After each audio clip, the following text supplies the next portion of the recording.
کہ لوگوں کو یہ زبان الٹے منہ جہنم میں ڈالے گی. یہ زبان ہے جو اوندھے منہ جہنم میں ڈالے گی لوگوں کو. اعتدال سے بھائی.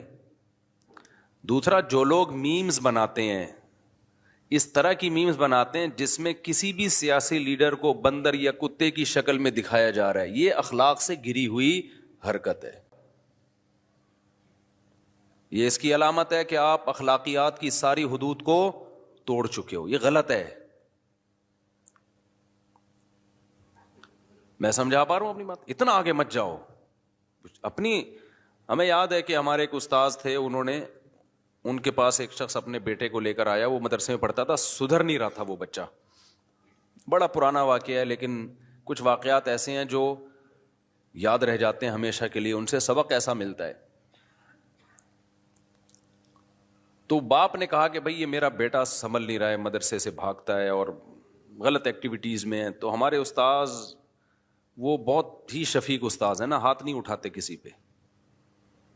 باپ نے بھی جب کہا کہ بھائی ایک دفعہ تو آپ اس کی ٹھکائی لگا دیں، تو انہوں نے ایک دفعہ لگائی اس کی ٹھکائی لڑکے کی. وہ پھر بھی نہیں سدھرا.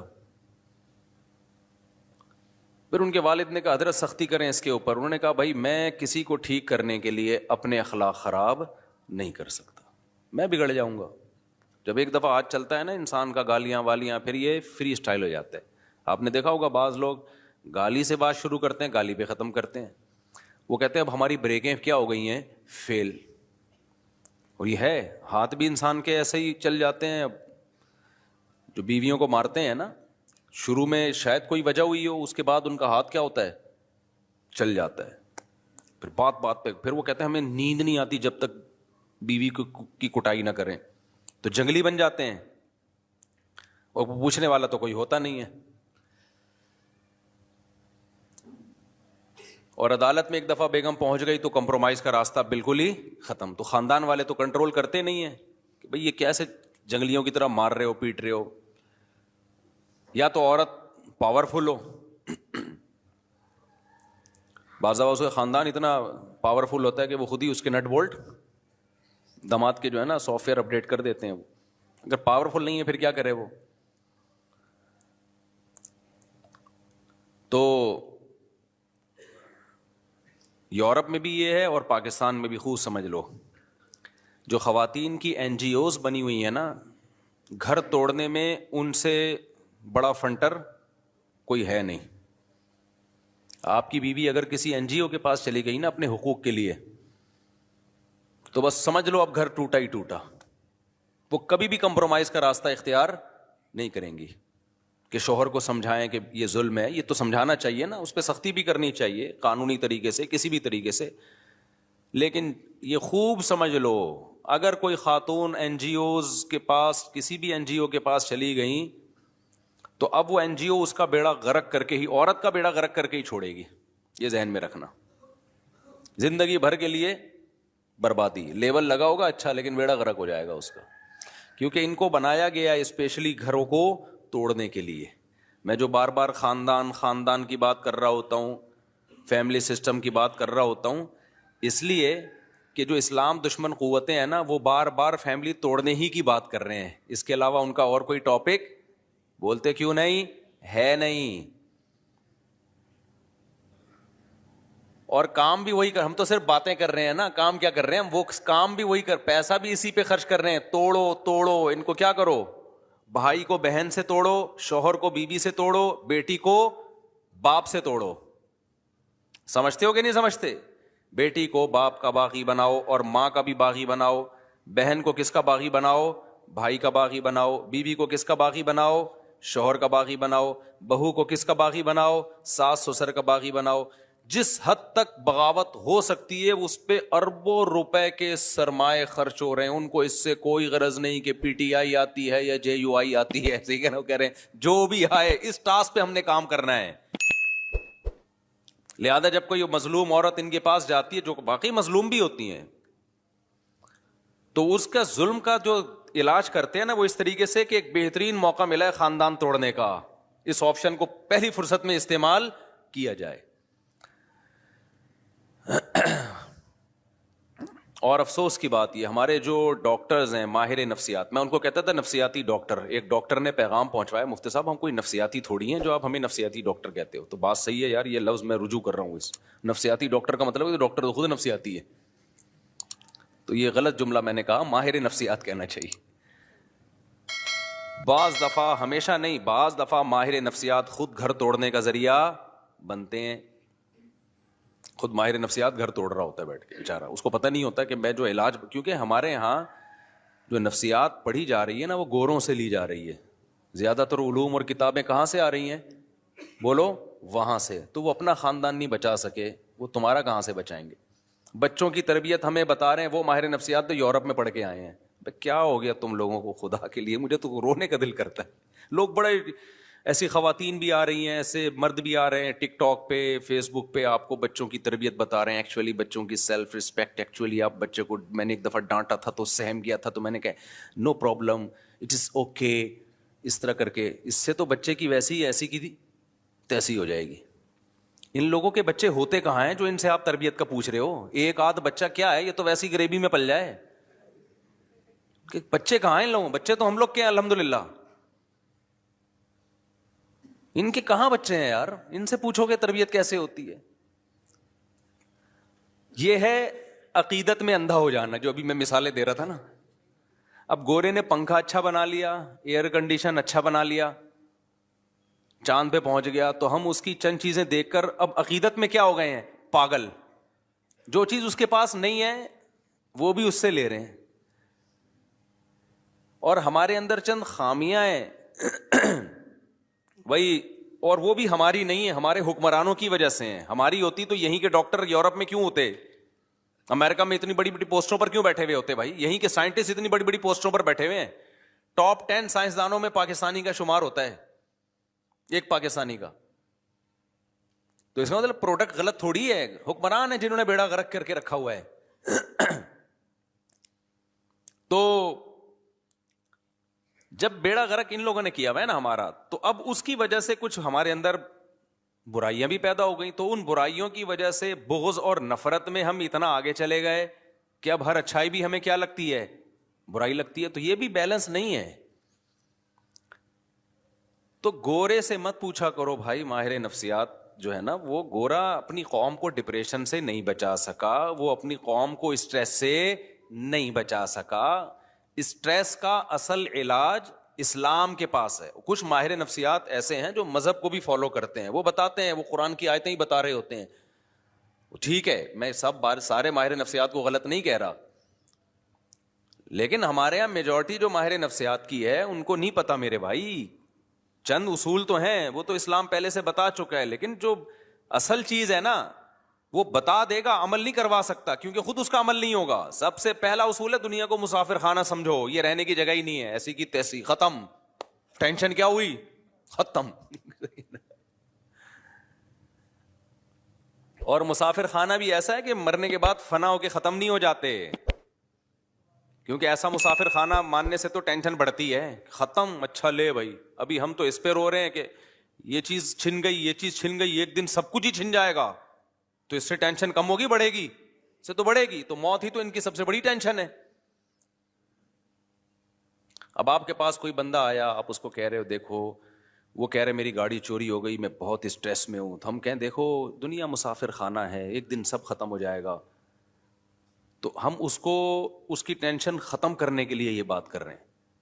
اس وقت وہ کہہ لے گا ہاں یار سب ختم ہو جائے گا, تو ابھی ختم ہو گیا تو کیا ہو گیا. لیکن گھر جب جا کے اکیلے میں جب غور کرے گا نا, بولے گا یہ تو بڑی ٹینشن میں ڈال دیا مجھے. ابھی تو صرف گاڑی ختم ہوئی ہے, کل گردہ بھی ختم ہو جائے گا, آنکھیں بھی ختم ہو جائیں گی, قبر میں مرا ہوا ہوں گا. ابے یہ کیا ہے؟ تو اس سے ٹینشن کم نہیں ہوگی میرے بھائی. ٹینشن کیا ہوگی؟ خطرہ ہے, 100% ضروری نہیں, لیکن امکان ہے کہ بڑھ جائے. بڑھاپے میں سب کچھ ختم ہو جاتا ہے, صرف ایک زندگی باقی ہوتی ہے آپ کی, نہ دیکھنے کے قابل نہ سننے کے قابل. تو جوان آدمی بڑھاپے کا سوچ سوچ کے خوش ہوتا ہے, یہ ٹینشن میں جاتا ہے. تو چیزیں ختم ہونے کے سے ٹینشن کم نہیں ہوتی, ٹینشن بڑھتی. ہاں جب ٹینشن ختم ہوگی, جب آپ کو پتا ہے یہاں جو ٹینشن ہے اگر صبر کیا, پہلی بات یہ اللہ کی طرف سے ہے, خود بخود نہیں, اتفاق سے کچھ بھی نہیں ہوتا دنیا میں. یہ اللہ کی طرف سے اور آگے اس کا بدلہ ملنے والا ہے. یعقوب علیہ السلام سے زیادہ کس کی ٹینشن ہو سکتی ہے؟ بچہ گم گیا. لیکن کیا فرماتے ہیں؟ اعلم من اللہ، میں اللہ کے بارے میں وہ جانتا ہوں جو تم نہیں جانتے. اللہ سے امیدیں بھی لگائی ہوئی ہیں، ساری زندگی روتے روتے گزری، مگر ایک تسلی بھی ہے. رونا غیر اختیاری چیز ہے، اس پہ تو کوئی پابندی نہیں لگا سکتا، بلکہ ماہر نفسیات تو کہتے ہیں کہ رونا بہتر ہے نہ رونے سے.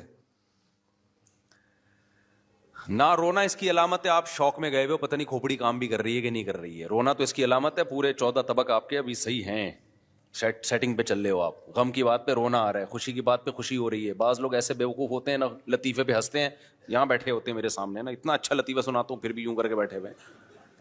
تو مجھے غصہ آ رہا ہوتا ہے، یار یہ بندہ ہے کیا ہے. نارمل آدمی خوشی کی بات پہ خوش ہوگا، غم کی بات پہ کیا ہوگا، اس کو غم ہوگا، رو کے اظہار بھی ہوگا اس کے غم کا. تو یہ تو حصہ ہے زندگی. اس سے آگے جب معاملہ بڑھتا ہے تو وہ خراب ہو جاتا ہے وہ معاملہ کیا ہو جاتا ہے؟ خراب. تو یعقوب علیہ السلام کو کیسی تسلیاں تھیں. موسیٰ علیہ الصلوۃ والسلام کتنی پریشانیوں میں. قوم جب کہتی ہے ہم تو اے موسیٰ تیرے آنے سے پہلے بھی اوذینا من قبل ان تأتینا ومن بعد ما جئتنا، اے موسیٰ تیرے آنے سے پہلے بھی مصیبتوں میں تھے، تیرے آنے کے بعد بھی مصیبتیں کم نہیں ہوئی بلکہ اور بڑھ گئیں. موسیٰ علیہ السلام نے فرمایا عسیٰ ربکم، اللہ سے امید ہے وہ تم پر رحم کرے گا، ویستخلفکم فی الارض، اور صرف مصیبتیں دور نہیں کرے گا، تمہیں زمین کی حکومت دے دے گا. ارے بھائی غلام قوم ہے اور الیکشن کا بھی رواج نہیں تھا تو کیسے حکومت آ جائے گی؟ اللہ سے امید ہے. استعینوا باللہ واصبروا، اللہ سے مدد طلب کرو، صبر کرو. ان الارض للہ، یہ تسلی کا جملہ ماہر نفسیات کے پاس جو گوروں سے متاثر ہوتے ہیں ان کے پاس یہ جملہ نہیں ہے. ان الارض للہ، زمین کا مالک کون ہے؟ اللہ. تو جس کا مالک ہے وہ اٹھا کے دے دے گا. اب دیکھو ایک بات ہے، آپ کسی ایک بہت بڑی خوبصورت لینڈ کروزر میں گھوم رہے ہو، یا آپ کا دشمن گھوم رہا ہے، ایک V8 میں گھوم رہا ہے آپ کا دشمن، آپ اسے دیکھ دیکھ کے جل رہے ہو، حسد کھا رہے ہو، ہائے ہائے ہائے ایک تو میرا دشمن، میں گدھے پہ اور یہ اتنی بڑی گاڑی میں. ایک بندہ آ کے کہتا ہے بھائی یہ گاڑی میری ہے اور تو میرا ماموں ہے، فکر نہ کر، یہ میں اس سے لے کے تجھے دے دوں گا. اب ساری ٹینشن کیا ہو گئی؟ ختم. جب آپ کو پتا چلے گا مالک یہ ہے، پہلے آپ سمجھ رہے تھے شاید وہ مالک ہے تو آپ ٹینشن میں جا رہے تھے. جب آپ کو پتا چلے گا وہ مالک ہے ہی نہیں ہے، وہ بھائی مالک کون ہے؟ یہ صاحب ہیں، یا میرا باپ میرا اس کا مالک ہے. ماموں کو بھی چھوڑو، باپ. جب مثال دینی ہے تو پھر پوری خاندانی مثال ہو نا. آپ کے والد صاحب آئے، بیٹا کیوں تم جل رہے ہو، کیوں حسد میں آ رہے ہو، کیوں ٹینشن میں جا رہے ہو؟ آپ نے کہا ابا یہ بھی میرا کلاس فیلو تھا، یہ میٹرک میں فیل تھا اور میں A+ سے پاس ہوا تھا، آج یہ لینڈ کروزر میں گھوم رہا ہے، اس کو دیکھ دیکھ کے جل رہا ہوں میں. ابا کہتے ہیں بیٹا یہ گاڑی کس کی ہے؟ میری ہے، میں ابھی شو روم سے لے کر آیا ہوں، اس کو میں نے چلانے کے لیے دی ہے. ساری ٹینشن ایک سیکنڈ میں ختم. کسی ماہر نفسیات اور گولی کھانے کی ضرورت پڑے گی آپ کو؟ کیا ہو گیا بھائی؟ تو اللہ میاں کہتے ہیں ان الارض للہ، یہ زمین کا مالک کون ہے؟ اللہ ہے. موسیٰ علیہ السلام نے اسی طرح سے، موسیٰ علیہ السلام تو کسی یونیورسٹی میں نہیں پڑھ کر آئے تھے، یہ گوروں کی کتابیں پڑھی انہوں نے، قانون کی اور نفسیات کی کتابیں. موسیٰ علیہ السلام نے فرمایا ان الارض للہ، میری قوم زمین کا بادشاہ یہ نہیں ہے بھائی، تمہیں غلط. یہ تو اللہ میاں نے اس کو تھوڑے دن استعمال کے لیے مصر کی حکومت دے دی ہے. تو مالک کون ہے بھائی؟ اللہ مالک ہے، جب چاہے گا اٹھا کے تمہیں دے دے گا. سوال پیدا ہوتا ہے ہمیں تو نہیں دی اللہ نے، فلاں گاڑی لے کے گھوم رہا، ہم نے یہ سوچ کے تسلی کی کہ اصل گاڑی کا مالک کون ہے؟ اللہ ہے، تو اللہ جب چاہے گا ہمیں دے دے گا، لیکن اب تک کی رپورٹ کے مطابق دی نہیں. یہ ٹینشن ہوتی ہے لوگوں کو. لوگ کہتے ہیں میرا دوست میٹرک میں فیل تھا، آج 1000 گز کا ڈیفینس میں اس کا بنگلہ ہے اور میں وہی نالے کے اوپر میرا چھوٹا سا جھونپڑا ہے. میں نے مفتی صاحب کا بیان سنا تھا کہ اللہ تعالیٰ کہتا ہے کہ بنگلے کا مالک کون ہے؟ اللہ ہے، جس کو چاہتا ہے دے دیتا ہے. تو میں اسی امید پہ خوش ہو گیا تھا بغیر گولی کھائے، ڈپریشن کی گولی کھائے بغیر، کہ بھائی اصل مالک تو اللہ جب چاہے گا مجھے دے دے گا. اب تک کی رپورٹ کے مطابق مجھے وہ ملا نہیں ہے. تو لوگ پھر اس ٹینشن میں جا رہے ہوتے کہ بنی اسرائیل کو تو مل گئی حکومت، ہمیں تو نہیں ملی، ہم کیسے تسلی میں آئے، اور آئندہ ملنے کا کوئی چانس بھی نظر نہیں آ رہا. تو اس کا بھی بھائی اللہ میاں نے اس ٹینشن کا بھی اللہ نے علاج بتایا ہے.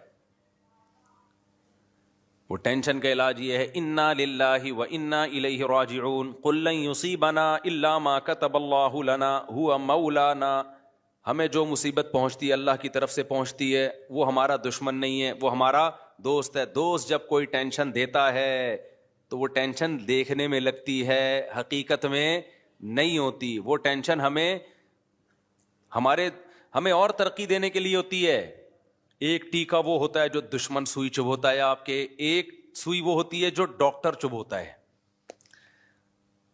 ڈاکٹر کے بارے میں پتا ہوتا ہے کہ بھائی یہ جو ٹیکا لگا رہا ہے چیخ تو نکلے گی, ہر ٹیکے میں چیخ تھوڑی بہت نکلتی ہے, چیخ تو نکلے گی, لیکن پیسے دے کے لگوا رہے ہوتے ہیں ٹیکا. کیوں نہیں لگایا ڈاکٹر صاحب ابھی تک, کیا ہو گیا؟ کہہ رہے ہوتے ہیں کہ نہیں ہوتے, پیسے دیے ہیں ٹیکا لگاؤ بھائی, انجیکشن لگاؤ. لیکن ایک ٹیکا دشمن لگاتا ہے تو دونوں ٹیکوں میں دشمن ٹیکا لگا دے آپ فوراً خطرہ کہ زہر کا انجیکشن تو نہیں ٹھوک دیا اس نے کہیں. یہی ہوتا ہے کہ نہیں ہوتا بھائی؟ اب تو گئے. تو بھائی جو ٹینشن دے رہا ہے دینے والے سے بڑا فرق پڑتا ہے, دینے والا دشمن ہے یا دوست ہے. اللہ اگر اسی طرح کرتا نا جیسے بنی اسرائیل کو اللہ نے حکومت دے دی تو اللہ ہمیں فلانے کا بنگلہ ہمیں دے دیتا, فلانا کی گاڑی ہمیں دے دیتا, زمین آسمان کا نظام کیا ہو جاتا؟ برباد. اللہ کہتے ہیں دار الامتحان ہے, یہاں کسی کو دے کے آزماؤں گا اور کسی سے لے کے آزماؤں گا. جو صبر کرے گا تو اللہ کہتے ہیں وَلِلَّهِ مِيرَاثُ السَّمَاوَاتِ وَالْأَرْضِ, سب کچھ میرا ہے. یہ جو ڈیفنس میں 1000 گز کا بنگلہ جس کو تم دیکھ کے سمجھ رہے ہو یہ اس کا ہے, یہ اس کا نہیں ہے, تو ٹینشن تو بڑھ گئی نا, یہیں سے ختم ہو گئی ٹینشن. بھائی اس کا ہے ہی نہیں, بیوقوف آدمی کا. جو تو کہہ رہا ہے یہ لینڈ کروزر اس کی ہے اور میں میٹرک پاس A+ سے ہوا تھا اور یہ بھاگا ہوا, اس کی کہاں سے ہے؟ آزمائش کے لیے اللہ نے تھوڑے دنوں کے لیے اس کو دی ہوئی ہے, تھوڑے دنوں میں مرے گا, ختم.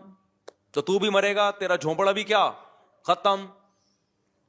آگے اللہ کے لیے تو بھائی زمین آسمان کا مالک ہے, پھر بڑے بڑے بنگلے ہیں اللہ میاں کے پاس, جنت ہے, نہریں ہیں اس میں, شہد کی نہریں, فیہا انہار من ماء غیر آسن, ایسے پانی کی نہریں جن کا ذائقہ کبھی متغیر نہیں ہوگا. وانہار من خمر لذۃ للشاربین, شراب کی نہریں جو پینے والوں کے لیے لذت ہوں گی, لذیذ نہیں ہوں گی, لذت ہوں گی. وانہار من عسل مصفی, صاف ستھرا شہد. لبن لم یتغیر طعمہ, ایسا لبن جس کا ذائقہ چینج نہیں ہوگا. فی غرفات آمنون, ایسے بالا خانے ہوں گے جن میں امن سے رہیں گے. آج دولت کے ساتھ جب کوئی رہتا ہے تو ایک خوف ہوتا ہے اس کو چھن نہ جائے, چھننے کا خوف نہیں ہوگا. اور ایسے گھنے باغات, آبشاریں, نہریں, یہ تو کچھ بھی نہیں ہے. 1000 گز کے بنگلے بھائی, ان کی 2 ٹکے کی حیثیت بولو نہیں ہے. تو تمہاری گاڑی ایک بندے کی 125 چھن گئی, اچھا انہی دنوں میں میری بھی 125 چھنی تھی لیکن مجھے مل گئی تھی, خیر تو اس کی بھی چھن گئی, نہیں ملی تو ایسے پھوٹ پھوٹ کے رو رہا ہے, پھوٹ پھوٹ کے رو رہا ہے. میں نے کہا کیا ہو گیا؟ W11 ہے نا, سفر کیا کر. روتا مادی چیزوں پہ روتا ہوا بالکل بھی اچھا, انسانوں کے بچھڑنے پہ روئے پھر بھی سمجھ میں آتا ہے. انسان کی ایک ویلیو ہے, مادی چیزوں پہ بچھڑنے پہ رو رہے ہو یار تم, اس میں تو آنسو بھی نہ بہایا کرو پیسے چھننے پہ. جب کوئی آ کے روتا ہے مفتی صاحب میرے 1 کروڑ کا نقصان ہو گیا, آنسو, حقیقت بتاؤں آپ کو, میرے دل میں اس کی ویلیو کیا ہوتی ہے؟ گھٹ جاتی ہے. اس پہ رو رہا ہوں نا, بیوی مر گئی, آنسو, دل چاہتا ہے اس کو گلے لگاؤں کہ یار بیوی سے محبت کرتا تھا. عورت رو رہی ہو یا باپ رو رہا ہو بیٹے کے بچھڑنے پہ, بھائی رو رہا ہو بھائی کے بچھڑنے پہ, تو انسان کی تو ایک کیا ہے, ایک ویلیو ہے نا. یہ تو انسانی فطرت ہے کہ اللہ نے انسانوں کو انسانوں میں پیدا کیا ہے, تو بچھڑنے پہ روتے ہیں. تو یہ قابل تعریف ہے یہ عمل. جو نہیں رو رہا اس پہ افسوس ہونا چاہیے کہ ابے تو کیا کوئی تیرے کو پتھر ہے. لیکن جو دولت کے بچھڑنے پہ روتا ہے, میں نہیں کہہ رہا ٹینشن نہیں ہوتی, وہ تو ہوتی ہے, لیکن اتنی کہ رونا شروع کر دو, بلند ذوق نظر نہیں ہے, یہ اس کی علامت ہے. اسی طرح جو معشوقہ کے بچھڑنے پہ رو رہا ہے, یہ بھی بلند ذوق نظر. اتنا عشق میں آگے جاؤ نہیں میرے بھائی, اتنا عشق میں آگے جاؤ ہی نہیں. اعتدال رکھو. اور جو جس معشوقہ پہ تم پاگلوں کی طرح مر رہے ہو نا, سوچ لو اس کا بڑھاپا بھی آنے والا ہے کل. تھوڑی سی آڑی ترشی ہو گئی تو پھر دیکھنا کون مرتا ہے. عاشق کے دعوے دیکھو نا ایسے, مجھے پاکیزہ محبت اور پاکیزہ واکیزہ محبت. پاکیزہ محبت ہے تو یہ پھر 90 سال میں کر کے دکھانا یہ والی محبت اس سے, جب یہ 90 کی ہو جائے گی. اور جو پرانی فلموں کی ہیروئنز ہوتی ہیں نا 75 کی, ان کی تصویر دیکھا کرو 2021 میں کیسی لگ رہی ہیں وہ. تو وہ ہیروئن ہو کے ایسی لگ رہی ہوگی تو تم سوچو کہ تمہاری والی تو کیا ہوگی, وہ کیا لگے گی. تو یہ ڈسٹیمپر ہوا ہے, تھوڑا سا کیا ہوا ہے, ڈسٹیمپر ہوا ہے. بس اس کے کہانیاں ہیں. اور تھوڑا سا ڈسٹیمپر اترنا شروع ہوا, اور اب تو میک اپ سے ہی اتنا ڈسٹیمپر ہو جاتا ہے پتہ ہی نہیں چلتا ہوتا سچی مچی والا کون سا ہے. وہ ایک آدمی کی شادی ہوئی, سچا واقعہ, چند دن پہلے میرے پاس آیا کہ میں نے دلہن کو میک اپ میں دیکھا تھا, جب پہلی رات میں منہ دھو کے آئی تو میں تو بے ہوش ہونے لگا. واقعی وہ بے ہوش, اس کی حالت دیکھ کے لگ رہا تھا ایسے عجیب حالت ہو گئی تھی اس کی. تو مجھے خیال ہوا بعد میں, اس کے جانے کے بعد ایک آئیڈیا ذہن میں, اس کو تو میں نے مشورہ دیا, بھائی اب اللہ کا نام لے کے صبر کرو یار, گزارا چلاؤ. تم نے دیکھا کیوں میک اپ میں, بغیر میک اپ کے دیکھ لیتے اس کو. کہہ رہے وہ دیکھنے ہی نہیں دے رہے تھے. لڑکی والے بھی بڑے ہوشیار ہیں, میک اپ ایسے ایسے آ رہے ہیں بالکل, وہ اس کے الفاظ تھے 180 ڈگری پہ نکلی وہ. تو بہت زیادہ ٹینشن میں تھا, بہت زیادہ ٹینشن میں, بالکل ایسا لگ رہا تھا مر جائے گا غم سے. تو میں نے تو اس کو مشورہ دیا کہ غور کر لو یار, اس کو بھی, اب اس کو بیچاری کو چھوڑو گے تم, کہاں بچیاں طلاقوں کے بعد, کہ ماں باپ پر کیا قیامت گزرتی ہے, اپنی بہنوں کو سامنے رکھ کے سوچو. تو کہہ رہے انہوں نے مجھے دھوکہ دیا ہے. میں نے کہا دھوکہ تو سبھی اسی طرح ہی کرتے ہیں. بچی کو جب کوئی دیکھنے کے لیے آئے گا تو کچھ تو زینت اختیار کی جاتی ہے نا. تو آپ کا فرض تھا کہ اپنی ماں بہنوں کو کسی ٹائم پہ اچانک بھیج کے دکھا لیتے. خیر وہ بالکل ہی 180 ڈگری پہ نکلے. تو میں نے ان سے کہا کہ بھئی آپ ایسا کریں, اس کو بھی رکھیں, ایک اور بھی کر لیں. تو وہ کہہ رہے نہیں میری سمجھ میں نہیں آ رہی. تو ان کے جانے کے بعد ایک ترکیب میرے ذہن میں آئی, وہ پھر وہ بندے کا نمبر بھی نہیں تھا ورنہ میں فون کر کے بتاتا کہ یار وہی والا میک اپ جو جس میں آپ نے دیکھا تھا نا, اب جب آپ شام کو گھر پہ آتے ہو تو بیگم کے پاس ایک بیوٹی پارلر کھلوا لو, بولو یہی ڈیزائن چاہیے مجھے رات کو. بہترین حل ہو گیا کہ نہیں ہو گیا. وہ بندہ بھی مالدار ہے, مالدار آدمی ہے. تو میں نے کہا اس ڈیزائن میں تو پسند آئی تھی نا, اس نے ہاں اس وقت تو بہت خوبصورت لگ رہی تھی. تو بس مسئلہ حل ہو گیا. کیا خیال ہے بھائی, جب شام کو آفس سے گھر آؤ, بیگم کے قریب وہی بیوٹی پارلر یا وہی خاتون جس نے بیگم کو تیار کیا تھا, ان کو ہر منتھلی کچھ پیسے بانٹ دو, پیسے دے دو منتھلی, ان کو تنخواہ پہ رکھ لو, مجھے یہ والا ڈیزائن چاہیے بھائی شام کے وقت میں, بس وہ ڈیزائن. تو یہ بھی ایک حل ہے بہترین. اور آج کل مرد بھی بیوٹی پارلر سے بالکل 180 ڈگری پہ ہوئے ہوتے ہیں. یہ دھوکہ صرف یک طرفہ نہیں ہو رہا, آدمی بھی سارے پھوڑے پھنسے جو ہے نا وہ باقاعدہ اس سے بھرائی ہوتی ہے. وہ بھی ایسا لگ رہا ہوتا ہے جیسے 18 سال کا لونڈا ہے. تو بعد میں پتہ چلتا ہے کہ یہ تو بزرگ ہیں. ایسے کالے کولے لگائے ہوئے ہوتے ہیں, سفید بالوں کو ایسے اسٹائل سے کیا ہوا ہوتا ہے. یہ بھی بہت دھوکے ہوئے ہیں. خیر ہمارا یہ ٹاپک نہیں, ہم تو بھائی یہ بات لے کے ٹینشن دور کرنے کی بات میں کر رہا تھا. کس کی بات کر رہا تھا؟ ٹینشن دور کرنے کی.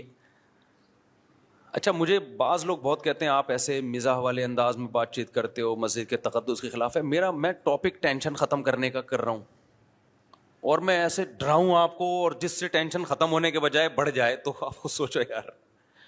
اور میرا یہ اسٹائل اس لیے بھی ہے کہ پرانے زمانے میں اور اس زمانے میں فرق ہے.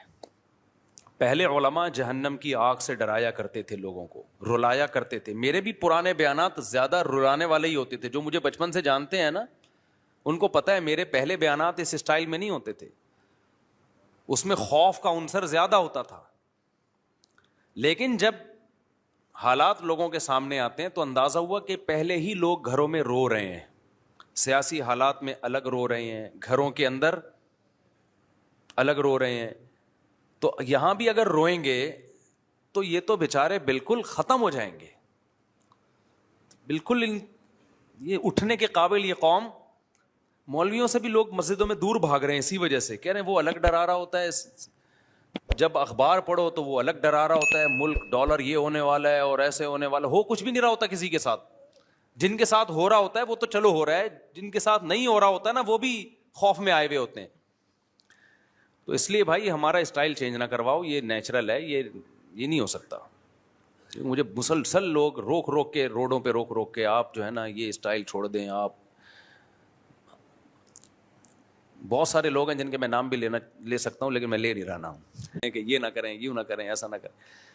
تو بھائی جس کو بات سمجھ میں آ رہی ہے بیان سننے آئے، نہیں آ رہی تو کوئی ایک ہم ہی تھوڑی ہیں اکیلے دنیا میں. بہت سارے علماء دین کی خدمت کر رہے ہیں، آپ ان سے بیان سنیں. میں خود بعض علماء کے بیانات سنتا ہوں اپنی اصلاح کے لیے جا کے. میں جب اجتماع میں جاتا ہوں تو آپ لوگوں کی اصلاح کے لیے تھوڑی جاتا ہوں تبلیغی اجتماع میں، تو اپنی اصلاح کے لیے جاتا ہوں. آپ بزرگوں کے بیانات سننے جاتا ہوں، میں اپنی اصلاح نیت ہوتی ہے میری. تو اچھا بات یہ چل رہی تھی کہ بھائی کیا بات چل رہی تھی؟ وہ ٹینشن تو اصل ٹاپک نہیں تھا اصل. ہاں تو میں یس کر رہا تھا کہ دیکھو بھائی 4 چیزیں انسان کو کیا کرتی ہیں، تو اس میں ایک بغض ہے.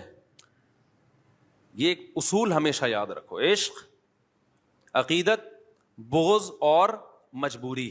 بغض کو آسان اردو میں نفرت، جب کسی سے نفرت ہو جاتی ہے تو بس پھر اسی کے خلاف جاتا ہے. طلاقوں کے بعد ہوتا ہے.